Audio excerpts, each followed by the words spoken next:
Sports വാർത്തയിലേക്ക് പോയാൽ Manchester ടെസ്റ്റിൽ ഇംഗ്ലണ്ടിനെതിരെ പരാജയം ഒഴിവാക്കാൻ ഇന്ത്യ പൊരുതുകയാണ്. രണ്ടാം ഇന്നിംഗ്സിൽ ഇന്ത്യക്ക് ലീഡ്. നായകൻ ശുഭ്മാൻ ഗില്ലിന്റെ സെഞ്ചുറിയാണ് ഇന്ത്യക്ക് കരുത്തായത്. ജഡേജയ്ക്കും വാഷിംഗ്ടൺ സുന്ദറിനും അർദ്ധ സെഞ്ചുറി. വിദേശ പര്യടനത്തിൽ ചരിത്ര നേട്ടത്തിലാണ് രവീന്ദ്ര ജഡേജ ഉള്ളത്. വിവരങ്ങളുമായി സ്പോർട്സ് ഡെസ്കിൽ നിന്ന് ഖിലാഫ് അഹമ്മദ് ചേരുകയാണ്. ഖിലാഫ്, ഇനിയും 32 ഓവറുകൾ പിടിച്ചു നിൽക്കണം ഇന്ത്യ.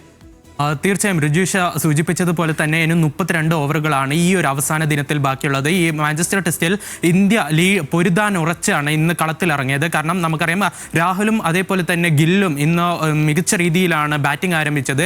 ആദ്യം രാഹുലിന് 90 റൺസ് എടുത്ത രാഹുലിന് നഷ്ടമായെങ്കിലും പിന്നീട് ഗില്ലും ജഡേജയും കൂടി ഈ ഒരു ഇന്നിങ്സ് മുന്നോട്ട് നയിക്കുകയായിരുന്നു. സെഞ്ചുറിയുമായി ഗിൽ കളം വിട്ടെങ്കിലും റെക്കോർഡുമായാണ് ഗിൽ പുറത്ത് പോകുന്നത്. കാരണം ഈ ഒരു പരമ്പരയിൽ ക്യാപ്റ്റനായി ഒരു പരമ്പരയിൽ 4 സെഞ്ചുറി തികക്കുന്ന ആദ്യ താരം എന്ന റെക്കോർഡാണ് ഇതിൽ ഗിൽ കുറിച്ചത്. കൂടാതെ ഇതിൽ പിന്നീട് സുന്ദറും അതേപോലെ തന്നെ ജഡേജയുമാണ് ഇന്ത്യക്കായി മികച്ച പ്രകടനമാണ് കാണിക്കുന്നത്. ഇരുവരും അർദ്ധ സെഞ്ചുറിയുമായി വിട്ടുകൊടുക്കാതെയുള്ള ഒരു കൂട്ടുകെട്ടാണ് ഇപ്പോൾ കാഴ്ചവെക്കുന്നുള്ളത്.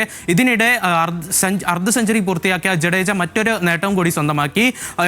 വിദേശ പര്യടനത്തിൽ 1000 റൺസും അതേപോലെ തന്നെ 30 വിക്കറ്റുകളും നേടുന്ന ആദ്യ ഇന്ത്യൻ താരം എന്ന റെക്കോർഡാണ് ജഡേജ സ്വന്തമാക്കിയത്. കൂടാതെ ഇംഗ്ലണ്ടിൽ ഈ 1000 റൺസും അതേപോലെ തന്നെ 30-ൽ കൂടുതൽ വിക്കറ്റുകൾ നേടുന്ന താരമെന്ന റെക്കോർഡും മൂന്നാമത്തെ താരമെന്ന റെക്കോർഡും ജഡേജ സ്വന്തമാക്കി. ഏറ്റവും ഒടുവിൽ നമുക്ക് നോക്കുമ്പോൾ അറിയുന്നത് 28 റൺസിന്റെ ലീഡാണ് ഇപ്പോൾ ഇന്ത്യക്കുള്ളത് രണ്ടാം ഇന്നിംഗ്സിൽ. എന്തായാലും ഇനിയൊരു 32 ഓവറുകൾ പിടിച്ചു നിൽക്കുകയാണ് ഇനി ഇന്ത്യയുടെ ലക്ഷ്യം. ഈ ഒരു തോൽവി ഒഴിവാക്കി ഈ ഒരു പരമ്പരയിലേക്ക് സമനില നേടി അവസാന പരമ്പരയിലേക്ക് പരമ്പര സമനിലയിലേക്കുള്ള അവസാന ശ്രമത്തിലാണ് ഇന്ത്യ.